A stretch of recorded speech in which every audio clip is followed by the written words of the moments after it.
Teh ni ka por ngan pen EAP ya kene ka jingpang mi kling lani ka jingpang Gummosis ka bangi khot. Te kene ka jingpang mi kling kibun ki daw ki ba penlong ya kene ka jingpang re kawai ni kin daw yo la se na ka jingmong jong ki ding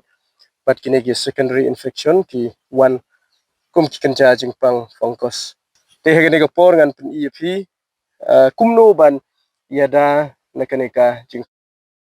na bakini ki jingpang kila ban ta yunu ding bat kila ru ban wanra ya ka jingyap jong ki ding so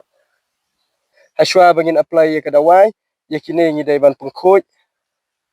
krang ba ka dawai kan yo ban syong ha ta hadin bala deban pengkhoj ya ni jaka dai ban ai da kene ka dawai